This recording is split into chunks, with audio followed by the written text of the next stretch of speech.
Pour l'exercice 47, on nous dit, on considère 3 points A, B, C d'affixes respectives petit a, petit b et petit c. Première question, soit G le point d'affixe petit g tel que le vecteur GA plus le vecteur GB plus le vecteur GC est égal au vecteur nul. Montrez que petit g est égal à 1/3 de la somme de petit a et de petit b et de petit c. Donc, juste au passage, pour ceux qui l'ont reconnu, d'après cette écriture, ici le point G n'est rien d'autre que l'isobarycentre des points A, B et C, et donc par conséquent, le centre de gravité du triangle ABC. Donc, tout d'abord, pour répondre à cette question, on a besoin de faire un passage des égalités vectorielles aux égalités d'affixes. On rappelle déjà que l'affixe d'un vecteur AB, c'est l'affixe de son extrémité B moins l'affixe de son origine A. Donc, en partant de cette égalité vectorielle, on a l'égalité des affixes suivantes. Et ensuite, on utilise notre formule où à chaque fois, on dit que l'affixe du vecteur, c'est l'affixe de son extrémité moins celle de son origine. Donc, pour GA, on a donc ZA moins ZG. Pareil pour GB et GC. Et ici, les parenthèses sont bien évidemment facultatives et servent juste à bien visualiser quel affixe a été remplacé par quelle différence. Et donc, une fois qu'on a enlevé ces parenthèses qui sont facultatives, on va regrouper d'un côté les affixes de G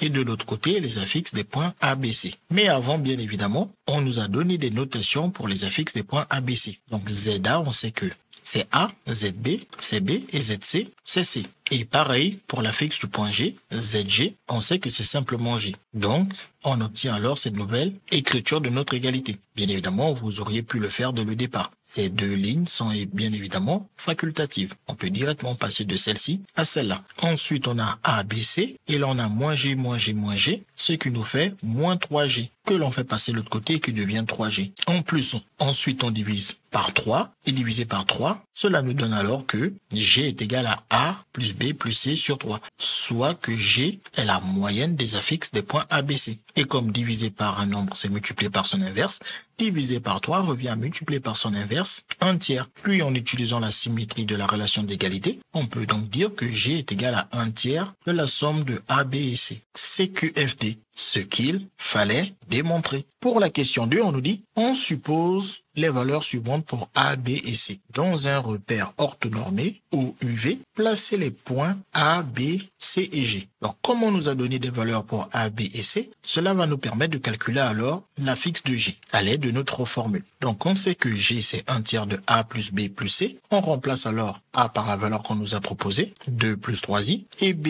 par la valeur qu'on nous a proposée ici, 5 plus 4i, et C par la valeur qu'on nous a proposée ici, 3 plus 5i. Et ensuite, on effectue les calculs. Les termes qui n'ont pas de i sont additionnés ensemble, le 2, le 5 et le 3, ce qui nous fait alors 8. Et les termes qui ont i, on les calcule ensemble, le 3, le 4 et le 5i, ça nous fait 12i. Donc juste ici, attention, c'est 10, 2 plus 5 plus 3, c'est 10. Et ensuite, si on veut la forme algébrique, on n'a qu'à développer pour distribuer le 1/3. 1/3 fois 10, ça nous fait 10/3. Et 1/3 fois 12i, ça nous fait 12 sur 3i. 10/3 reste 10/3. Et 12 sur 3, ça nous fait 4i. Ensuite, on trace nos axes, qui doivent bien évidemment être perpendiculaires, car notre repère est orthonormé. On néglige les coordonnées qui sont négatives, car ici, les parties réelles et les parties imaginaires sont toutes positives, c'est-à-dire qu'on n'a que des abscisses et des ordonnées qui sont positives. Comme on a du 10 sur 3, on va alors prendre une graduation adaptée de 3 carreaux en 3 carreaux. Et une fois qu'on a pris notre graduation de 3 carreaux en 3 carreaux, on n'a plus qu'à compléter. Une fois suffisamment de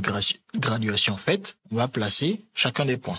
On commence par le point A qui a pour affixe 2, 3, donc ses coordonnées sont 2, 3. Donc bien évidemment, l'affixe 2 plus 3i nous permet de dire que l'abscisse, c'est celui qui n'a pas le i, le 2, et l'ordonnée, c'est celui qui est le coefficient de i, c'est-à-dire le plus 3. On place alors ici, en 2 en abscisse et en 3 en ordonnée, le point A d'affixe 2 plus 3i.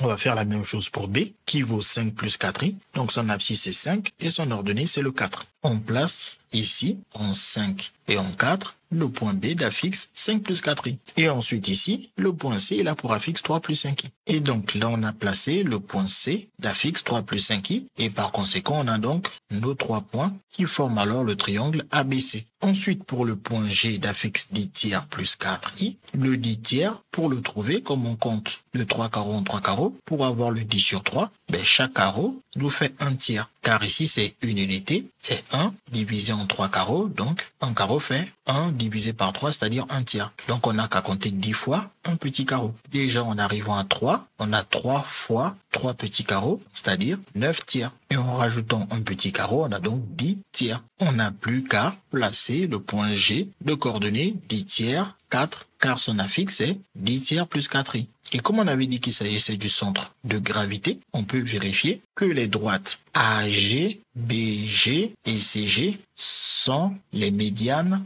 du triangle ABC.